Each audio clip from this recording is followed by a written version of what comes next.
नमस्कार दोस्तों, मैं सरोज पांडे। अब मेरा तीसरा संकल्प नवरात्रि पर। ये संकल्प नहीं, आशीर्वाद है कि माँ हमें सद्बुद्धि दे। इस नवरात्रि के तीसरे दिन माँ चंद्रघंटा, इनके दिन पर मैं आज का ये तीसरा संकल्प लेता हूँ। जो संकल्प नहीं, सिर्फ आशीर्वाद है कि माँ हमें सद्बुद्धि दे। सद्बुद्धि एक संकल्प भी होता है कि हम आज से अपने बुद्धि को डेवलप करेंगे। क्यों मांगा मैंने? दो घटना। पहली घटना, मैंने आज एक न्यूज़ देखा है, जो न्यूज़ में परसों रात को अमेठी के पास कहीं की घटना है, जिसमें एक हत्यारे ने एक परिवार के 4 लोगों की हत्या कर दी। यानी परसों रात को 3 तारीख को एक हत्यारे ने पति, पत्नी और उनके दोनों बच्चों को गोली मार दिया। पति को 3 गोली मारी थी, पत्नी को मारी थी और दोनों बच्चों को गोली मार दिया था। क्यों? क्योंकि उस सज्जन का, जो तीसरा जो डाकू था, जो मर्डर था, उसका इस आदमी की पत्नी से अवैध संबंध था। पत्नी ने जब विरोध किया था, मिलने से मना कर दिया, तो उसने गुस्से में इन चारों की हत्या कर दी। इसलिए कह रहा हूँ कि माँ दुर्गा हम लोग को सद्बुद्धि दे। इसके साथ एक बात और, राजकुमार राव की 2 फिल्म आई, एक आई स्त्री 2 और दूसरी है बोस। मैंने दोनों को देखा। एक तरफ स्त्री 2 के एक गाने को 40 करोड़ से अधिक व्यूज मिले। देखिए मैं दर्शकों को क्या कह रहा हूँ, सिर्फ एक गाने को, स्त्री 2 का एक गाना और उसके डांस को देख करके लोगों ने 40 करोड़ से अधिक लोगों ने देखा। और दूसरी तरफ उसी राजकुमार के फिल्म बोस को मात्र 19 लाख लोगों ने अब तक देखा। कहाँ कमी है? सद्बुद्धि का अभाव। मैं पहली बार कह रहा हूँ, व्यूअर्स का कोई भरोसा नहीं है। जो दर्शक होते हैं, जो ऑडियंस होते हैं, आप सब जो मेरा वीडियो देख रहे हैं, मुझे आश्चर्य होता है कि आप सब लोग मुझे देखते हैं। नहीं तो अधिकांश लोग को ऐसा भद्दा वीडियो चाहिए और उसको देखने के लिए मिलियंस ऑफ पीपल लगे हुए हैं। माँ सद्बुद्धि दे। एक तरफ राजकुमार राव की बोस फिल्म थी, जो सुभाष चंद्र बोस के जीवन पर आधारित है। दूसरी तरफ स्त्री 2। मेरे मोहल्ले के इसी पाथरडी राय चौधरी कंपाउंड के अनेक लोगों ने स्त्री 2 को विथ फैमिली हॉल में जाकर देखा। और इनसे पूछे कि राजकुमार राव का बोस फिल्म कैसी थी, शायद इनको नहीं पता। मैंने बोस देखा, सुभाष चंद्र के जीवन पर आधारित। ऐसा लगता है कि जीवन में मैंने जितनी फिल्म देखी, उन सभी में बोस या खुदीराम, क्या था, नाथूराम गोडसे, वीर सावरकर, गांधी, इन सब फिल्म को देखने के बाद मुझे समझ में आता है, इसको कहते हैं फिल्म मेकिंग, इसको कहते हैं फिल्म बनाना। लेकिन मैंने कहा माँ से कि माँ सद्बुद्धि दो, बहुत ज़रूरी है। मैं देखता हूँ, आज से 3 दिन पहले दामोदर नदी में एक लड़का सेल्फी खींचने के चक्कर में नदी में डूबकर मर गया। शायद परसों ही घटना है। दामोदर नदी में सेल्फी खींचने के चक्कर में एक लड़का नदी में डूबकर मर गया, फिसल गया था और डूबकर मर गया। एक बच्चे को पालने पोसने में, 15 साल तक पहुंचाने में माँ आपकी हालत खराब हो जाती है, और यहाँ बच्चा सेल्फी के चक्कर में जान से हाथ धो बैठे। इसलिए कह रहा हूँ, माँ सद्बुद्धि दो।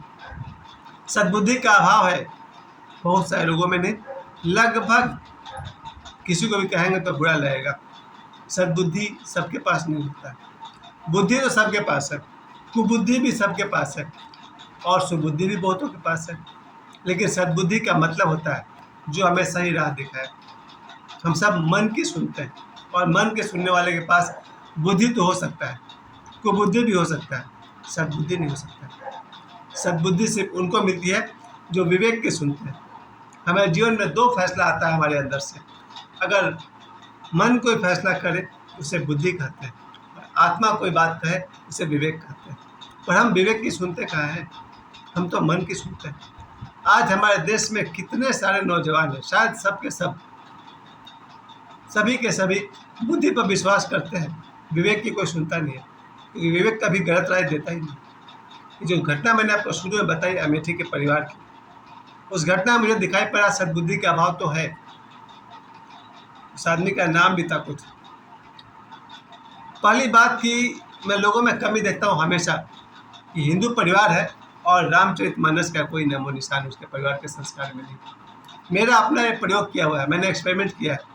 अगर हम प्रतिदिन हनुमान चालीसा का पाठ करते हैं या श्री रामचरितमानस का पाठ करते हैं, हमारे घर में गलत लोगों का प्रवेश होना बंद हो जाता है, यहाँ तक कि कम्प्लीटली बंद हो जाता है। अगर आपके घर में हनुमान चालीसा का पाठ हो, श्री रामचरितमानस का पाठ हो, तो आपके जीवन में और आपके घर में गलत लोगों का प्रवेश बंद हो जाता है। ये कैसे संभव है? इसलिए है, जहाँ भगवान राम के नाम की चर्चा होगी, जहाँ भगवान राम की कथा होगी, उस घर में, उसके जीवन में केवल सज्जन ही प्रवेश कर सकते हैं। ये मैंने अपने 52 साल की ज़िंदगी में कुछ सीखा तो यही सीखा है कि जब मैं गलत था तो मेरे जीवन में सिर्फ गलत लोग घुसते चले गए। फिर जब मैंने अपने जीवन में टर्निंग पॉइंट लिया, जब मैंने सुबह से रात तक श्री रामचरितमानस को समय देना शुरू किया, हनुमान चालीसा को समय देना शुरू किया, तप और साधना को समय देना शुरू किया, मेरे जीवन से धीरे धीरे करके 100 में 100 लोग बाहर निकल गए। दुर्जन बाहर निकलते गए और सज्जनों के लिए द्वार हमेशा खुला हुआ है। और इसका मतलब ये नहीं कि हमें किसी से नफरत है, नफरत नहीं है। हर दुर्जन, हर बेवकूफ़, हर मूर्ख, हर दुष्ट जिस दिन चाहे सद्बुद्धि को जीवन में ला सकता है। आज जब मैंने आपसे कहा कि माँ स्नेहवती के तीसरे दिन माँ सबको सद्बुद्धि दे, उसका यही मतलब है। घर में सद्बुद्धि का मतलब आपके घर में पहले तो धार्मिक वातावरण हो, और जिस घर में धार्मिक वातावरण होगा, सुबह का पहला 5 मिनट तो दे सकते हैं भगवान को। सुबह स्नान किया, 2 लाइन थोड़ी सी पढ़ाई कर ली, श्री रामचरितमानस को पढ़ लिया, या जो भी इनका पसंद का पूजा पाठ है। अब आप 22 घंटा दुनिया को दीजिए, 23 घंटा दुनिया को दीजिए, क्या बिगड़ जाएगा? कुछ नहीं बिगड़ेगा, उल्टा आपके सारे काम और अच्छा से होंगे। मुझे आश्चर्य था, लोगों की बुद्धि इतनी खराब है। मैं अपनी बात कर रहा हूँ, मैं अपना वीकली रिकैप देखता हूँ, मैं यूट्यूब पर जो वीडियो डालता हूँ, मैंने उसका वीकली रिपोर्ट देखा है। मुझे प्रतिदिन 1500 के आसपास लोग देखते हैं, 1.5 के। लेकिन अगर मैं गलत वीडियो बना दूँ तो अभी का अभी 5 के पहुँच जाएगा। एक वीडियो काफ़ी है। इसका मतलब कि लोग गलत चीज़ को ज़्यादा पसंद कर रहे हैं। इतना ही नहीं, मेरे परिवार में खुद ही देखा जाए तो परिवार रिलेशन में 50 लोग हैं। 50 लोगों में से मैं देखता हूँ कि मेरे दोस्त कम से कम 100 हैं। मुंबई में 20-25 दोस्त हैं, पाथरडी में 100 हैं, 1000 हैं, 5000 लोग तो फेसबुक पर हैं। इन सबको मिलाकर मुझे क्या मिलता है? 5 या 6 लाइक्स मिलते हैं, वो भी मेरे परिवार का है। इसका मतलब कि मैं जो इतना मेहनत करता हूँ बोलने पर, वो लोगों को अच्छा नहीं लगता। लेकिन अगर मैं ये बता दूँ कि किसकी पत्नी का अवैध संबंध किसके साथ है, फिर तो आपको के में व्यू पहुँच जाएगा। खैर, मैं दर्शकों के हिसाब से चलने वाला नहीं। जो जीवन में सत्य है, जिनसे हमारा कुछ भला होगा, जिससे हमारे वीडियो देखने वाला कुछ भला होगा, मैं वही बात करता हूँ। जिस किसी ने भी मेरे वीडियो को देखते हैं, आप सभी देख रहे हैं, मैंने अपने वीडियो से हमेशा बताने की कोशिश की कि जीवन में शुद्धता लाइए।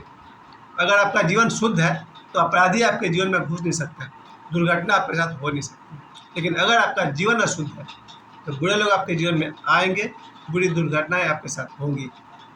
तो माँ दुर्गा का तीसरा दिन, जो माँ चंद्रघंटा का दिन है, आज के दिन के लिए मेरा यही संकल्प है। बल्कि आज तो निवेदन कर रहा हूँ कि माँ हमें सद्बुद्धि दे, और संकल्प ये है कि हम अपने सद्बुद्धि का विकास करेंगे।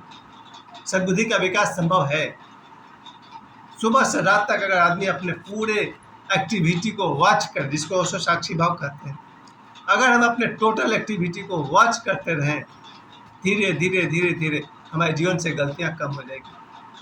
अगर हम अपने थॉट्स को, अपने विचार को वॉच करते रहें, देखते रहें कि क्या विचार उठ रहा है, तो आप देखेंगे अशुद्ध विचार धीरे धीरे आपके जीवन से विदा होने लगे। तो अगर हमारे जीवन से हम अपने एक्टिविटी को वॉच करते रहें, अपने थॉट्स को वॉच करते रहें, तो हमें सद्बुद्धि आएगी ही आएगी। भगवान को कोई मेहनत नहीं करना पड़ेगा।